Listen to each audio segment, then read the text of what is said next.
tó tẹ bá kọ́kọ́ wo preamble constitution Nàìjíríà láti òkè ẹ̀dẹ́lẹ̀ irọ́ ṣẹ́rin tó ń jẹ́ trust ó ti kúrò ní Nàìjíríà yìí. Èèyàn kan ò trust Yorùbá, ò trust Igbo, Igbo ò trust Yorùbá, Yorùbá ò trust Fúlàní, Fúlàní ò trust Igbo, kò trust Yorùbá, anybody ò trust ra wọn. Kó release Nnamdi Kanu unconditionally, kó jẹ́ kí Chief Adéyẹmọ, Sunday Igboho kó padà láyọ̀ àtàlàáfíà. Gbogbo àwọn sójà tó ń kó káàkiri yẹn kó withdraw sójà padà sínú barrack. Ṣó ti yé yín? Kó wá kó combatant jáde inú igbó nìkan lọ o, kó má dó sáàrin ìlú. Gbogbo ẹni tó bá bá nu gbó kọ́ mú kó. Tẹ́ ẹ bá fẹ́ kó jẹ́ pé history máa sọ wípé ìwọ o President Buhari orí tiẹ̀ ó jẹ̀ wá fọ́ pátápátá.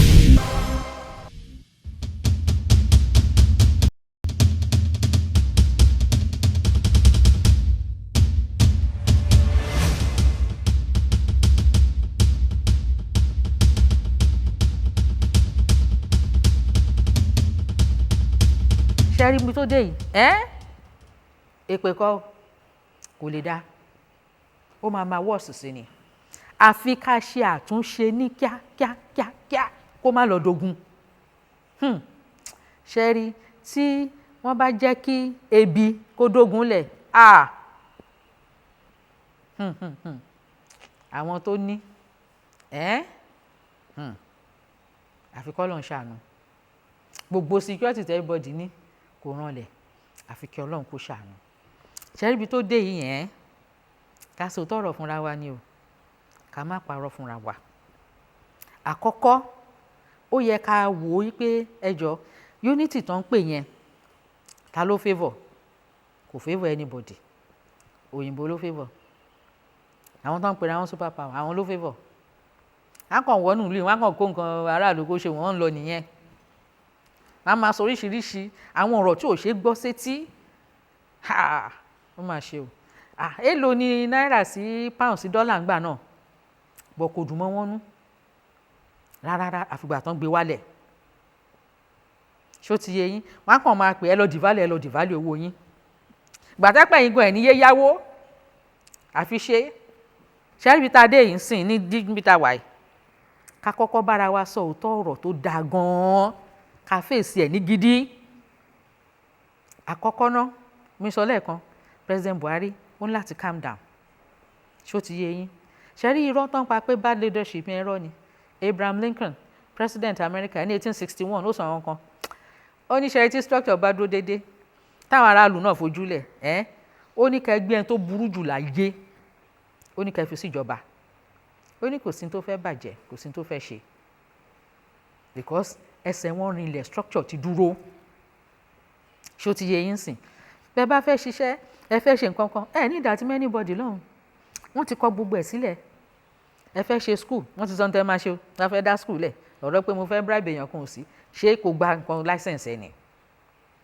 So ṣẹ́rí ọ̀rọ̀ bad leadership náà ṣe tí èèyàn bá kúrò leader mi tí Buhari bá kúrò kí ló ń jẹ́ bẹ́ẹ̀? System structure tẹ kò sí structure ń tẹ jókòó lé lórí ni ò dáa. Èso tí Abdulsalam gbìn ó ti hu ó ti hu gidi. Sọ̀rọ̀ pé bóyá Buhari ò da, Buhari da, Jonathan da, Jonathan da, ènìyàn kan ò da, irọ́ ló bá dé. Ṣó ti yé? Ṣẹ́rí ibi tá a dé yìí lọ́wọ́lọ́wọ́ yìí sìn mo ṣe ní kí President Buhari kó calm down. Àkọ́kọ́ náà lọ́wọ́ tá a wà yìí yẹn kó kọ́kọ́ gbé calmness sínú ìlú. Níbi tá a wà yìí kó kọ́kọ́ fi calmness sínú ìlú through security àti through political decisions máa kọ́kọ́ advice pé kó release gbogbo political prisoners. Lára calmness nìyẹn. Kó release Nnamdi Kanu unconditionally. Kó jẹ́ kí Chief Adéyẹmọ, Sunday Igboho kó padà láyọ̀ àtàlàáfíà. A kọ́kọ́ gbé calmness sínú ìlú náà. Ṣó ti yé yín sìn? Ṣé wàá rí gbogbo igbó forest ó yí Nàìjíríà ká? Gbogbo àwọn sójà tó ń kó káàkiri yẹn kó withdraw sójà padà sínú barrack. Ṣó ti yé yín? Kó wá kó combatant jáde inú igbó nìkan lọ o, kó má dó sáàrin ìlú. Gbogbo ẹni tó bá bá nu gbó kán mú kúrò, kán lè lọ sílùú ẹ̀, ìlú tó bá ti wá kán dá padà sínú ìlú ẹ̀. ṣó ti yẹ yín sìn kó wá mú ṣẹ́rí gbogbo IDP refugee kó ní káàkù padà sílé mo ń sọ fún yín ni o àwọn nǹkan tó máa ṣe àwọn ẹni pé kí la máa ṣe ní ta máa ṣe ni mo ń sọ lọ́wọ́lọ́wọ́ fún yín kó dá gbogbo refugee padà IDP kó dá wọn padà sílé wọn ṣe wá rí security ìlú kọ̀ọ̀kan kó gbé fún gọ́vnà kọ̀ọ̀kan ṣó ti yé yín kó gbé security kó àmú wọn ní kì í ṣe pé kẹ́ máa sọ pé center kò sí center mọ́ o bẹ́ẹ̀ ni mo sọ fún yín kò sí center mọ́ àbí tí center bá fẹ́ parọ́ fún rẹ̀ torí nǹkan táwa sọ́njọ́ náà nínú ìwé yìí ni pé tó bá dójú ẹ gbọ́dọ̀ oppress anybody kò gbọ́dọ̀ sí intimidation kò gbọ́dọ̀ sí oppression kò gbọ́dọ̀ sí injustice gbogbo yẹn dẹ̀ lẹ́ ń ṣe lọ́wọ́lọ́wọ́ yìí so ẹ rọra withdraw ẹ withdraw ẹ step back kẹ́ reset ẹ step back kẹ́ reset immediately tẹ́ ẹ bá fẹ́ kó jẹ́ pé history máa sọ wípé ìwọ o President Buhari orí tiẹ̀ ó tiẹ̀ wá fọ́ pátápátá ó bàjẹ́ o gbèmí ò ká pórí tiẹ̀ ló ti bàjẹ́ orí Abdulsalam ló ti bàjẹ́ tí ó ti yẹ yín sìn kí àwọn ọmọ tó bá ń jẹ́ Buhari kí wọ́n lè rìn 50 years from now 30 years from now káwọn náà lè sọ pé bàbá àwọn ó ṣe díẹ̀ ṣùgbọ́n ó padà wá try ó padà wá ṣe dáadáa ṣó ti yẹ yín sìn kó rọra gbogbo àwọn sójà tán kó káàkiri tán lọ ń pa àwọn èèyàn ní east yẹn kán withdraw gbogbo wọn pátá they should go back to the barracks kán padà sí barracks wọn ní kíákíá kó ní kálukú calm down security each state kó fún gọ́vnà kankan ṣó ti yẹ yín gọ́vnà yẹn kó wá pe àwọn aráàlú yẹn local people everybody kán just sit down ipò ya security wà bá la ṣe fẹ́ ṣe ẹ̀yin ọdẹ ẹ̀yin vigilante ẹ̀yin kinní kan àkópọ̀ ó yá we secure our borders so state kọ̀ọ̀kan bẹ̀rẹ̀ sí ní secure border ẹ̀ right now ṣó ti yẹ yín that way àwọn àgbẹ̀ á lè lọ máa lọ sóko oúnjẹ á wà torí time tán lè máa ṣe planting nìyí wọ́n á bẹ̀rẹ̀ sí lọ ṣe planting ṣé ẹ̀ ń gbọ́ mi yé a kọ́kọ́ bẹ̀rẹ̀ pẹ̀lú yẹn náà ní kíákíá ni o so calmness á lè wà nílùú kọ́ ya release àti gbogbo other political prisoners tó wà ní north ní south ní east ní west everywhere ní center they should all be released kíákíá.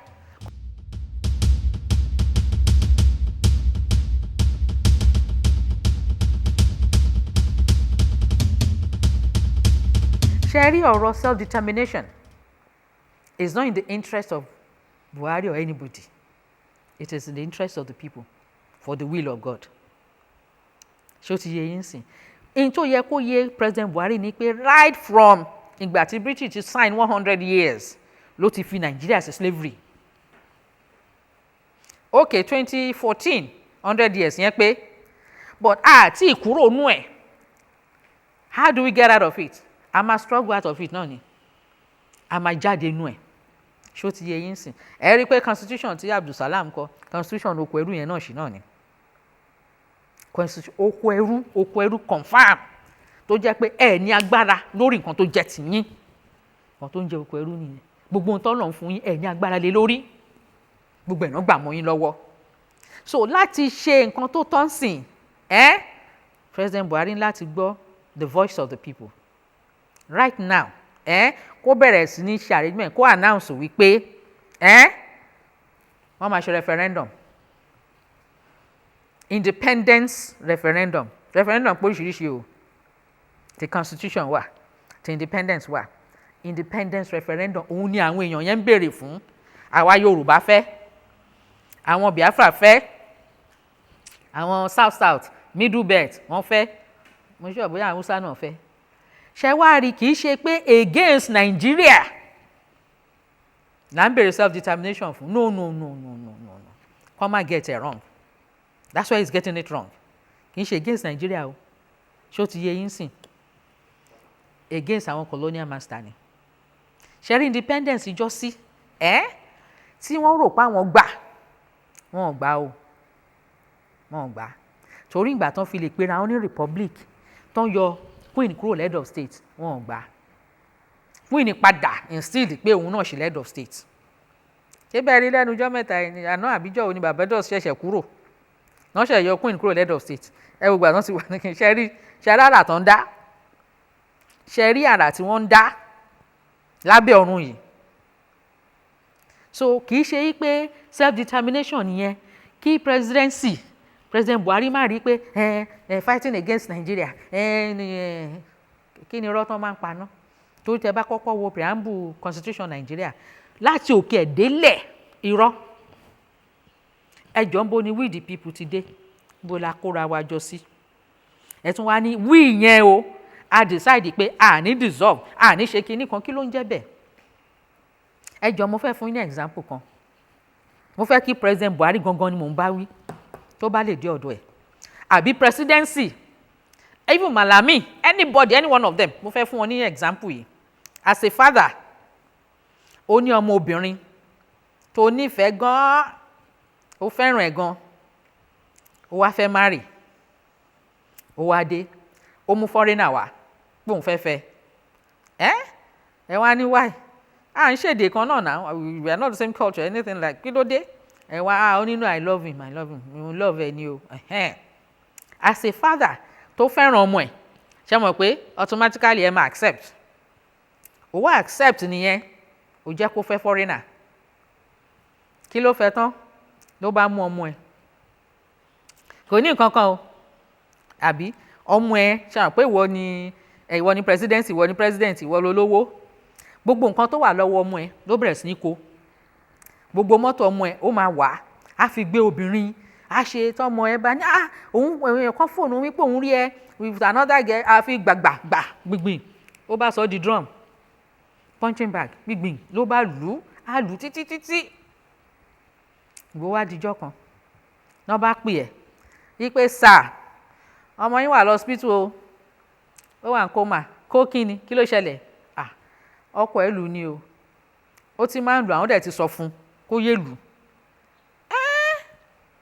ẹjọ́ kí ló fẹ́ ṣe as bàbá mo sọ pé wàá máa wò pé òkè má jẹ́ kí n fojú rí ẹ o torí o máa kú ni ìwọ máa yẹn tí n bá rí ẹ o dead nìyẹn dead the next decision tẹ́ máa take ni pé irọ́ ó padà síbẹ̀ yẹn mọ́ tó bá jáde nu kó mà ní o tó bá fi lè jáde báyìí má bọ̀ nílé ó tún fẹ́ mọ́ láyé àti lọ́run normal nìyẹn human being nìyẹn ṣàlẹ̀ mọ̀ pọ̀rọ̀ unity ìlú yìí ọ̀rọ̀ bíi marriage ni ṣó ti yẹ yín sìn so tí ìwọ kan tó wá ti fún kan lọ́rùn tó ti lù débi pò tí wà ń kómà tọ́lọ́run bá jẹgbe jáde nu kómà kí ni kó ṣe kó padà sílé ẹ̀ ní bó ṣe rí nìyẹn so kí President Buhari má rí ariwo self-determination as against him or against his government against no ọ̀rọ̀ Nàìjíríà kọ́ ọ̀rọ̀ Ọlọ́run ni ó ń láti ṣẹlẹ̀ o kó ní kálukú ṣó ti yẹ yín sìn ó dẹ̀ yẹ kí President Buhari kó ṣe peacefully kó call for referendum kó ṣe election it's an election kó call for referendum tó bá jẹ́ pé the will of the people ní lóòótọ́ election máa gbé jáde wípé àwọn èèyàn ní àwọn ò ṣe mọ́ lóòótọ́ ṣe mọ̀ pé kó wá peacefully òun ló dáa but ẹ bá jẹ́ kó wá violently bloody tó wà bloody wọ́n á fẹ́ eliminate gbogbo ethnic tribe President Buhari fúnra rẹ̀ each one oníkálukú á máa bẹ̀rẹ̀ sí para wọn a dẹ̀ wúlò fúnra wa o ṣẹ́rí unity táwọn ń pariwo kì í ṣe unity Nàìjíríà unity Africa ni abẹ́ ẹ̀ gbọ́ mi unity Africa òun gangan ni kì í ṣe Nàìjíríà báwo Africa ni ṣùgbọ́n ẹ lè unite pẹ̀lú poverty báwo lè fẹ́ unite pẹ̀lú poverty báwo lè fẹ́ ṣe unite with strength ni kó ní kálukú padà sílé kó lọ wo ohun tọ́lọ́run fún ṣe bó ní bọ́ ní tọ́lọ́run dá wa sí ó ní ibi tó dá oníkálukú sí àbẹ́ ẹ̀ wá ríṣẹ́ tẹ́ bá wò ń gbà mí ẹ̀ wò pé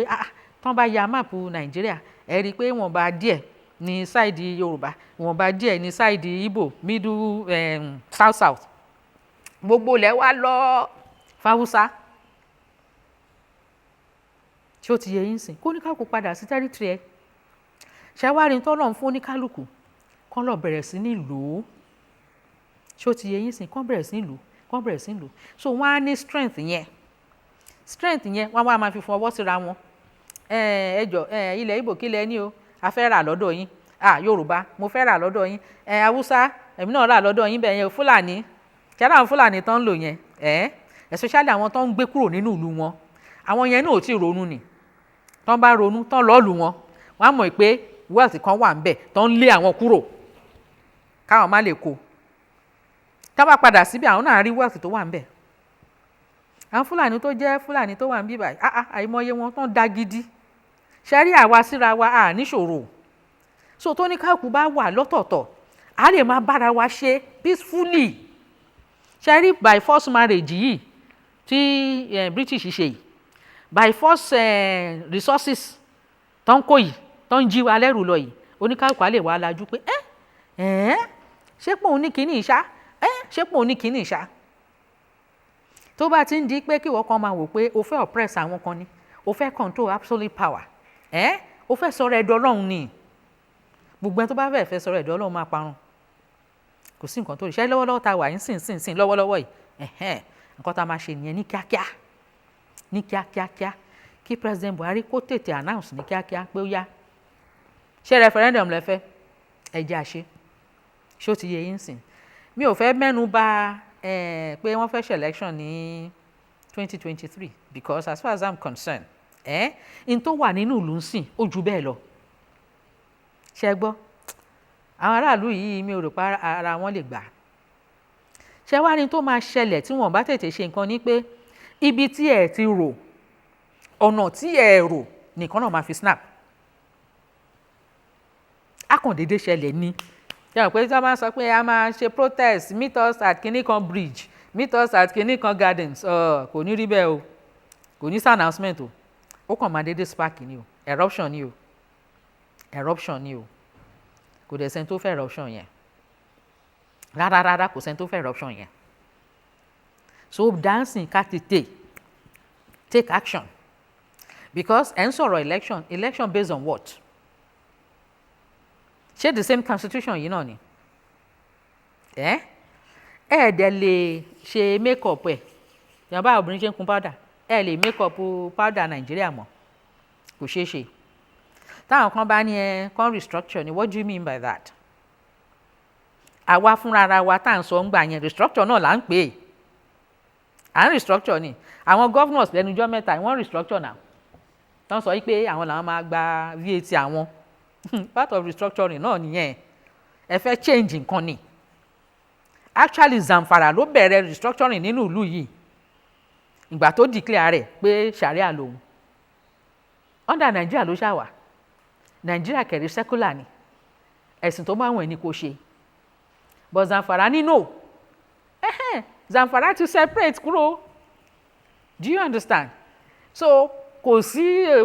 ṣóun tẹ̀lé òfin yẹn ni kò tẹ̀lé náà.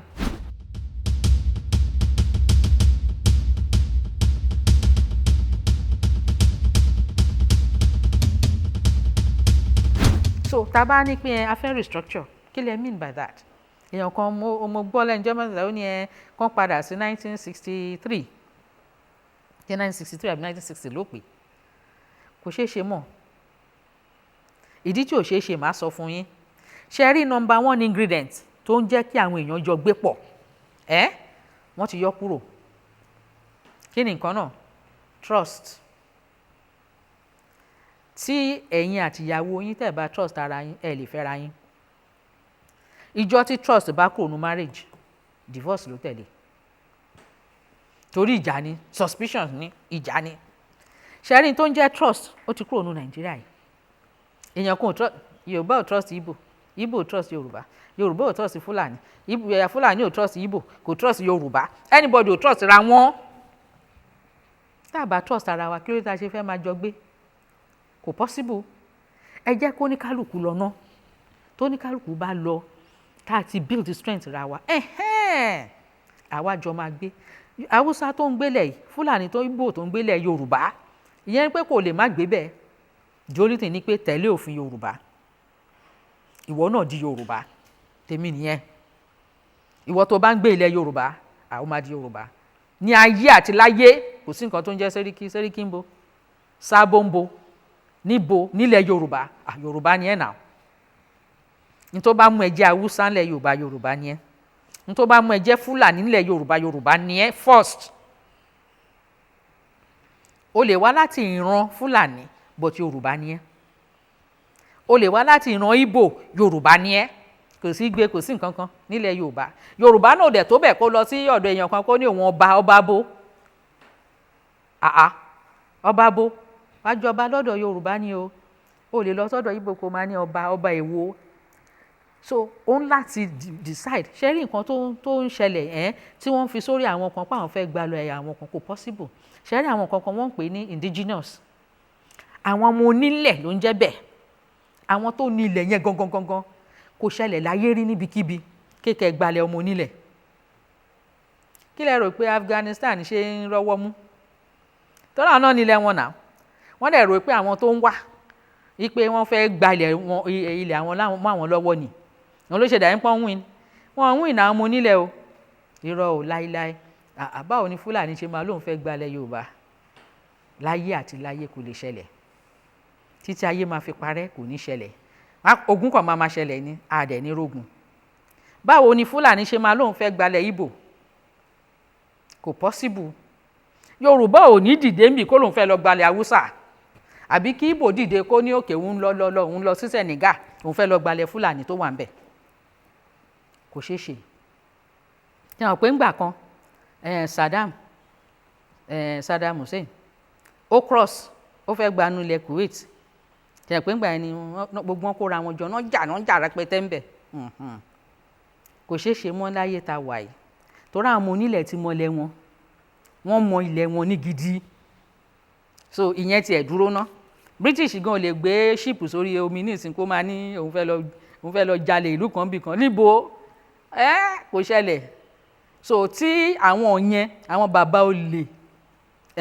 tán lọ sílùú onílùú tán lọ ń jí wọn lẹ́rù, tí àwọn yẹn ò bá ti lè lọ sọ pé àwọn fẹ́ lọ jí ilẹ̀ kan, àwọn fẹ́ lọ jí àwọn kan mọ́,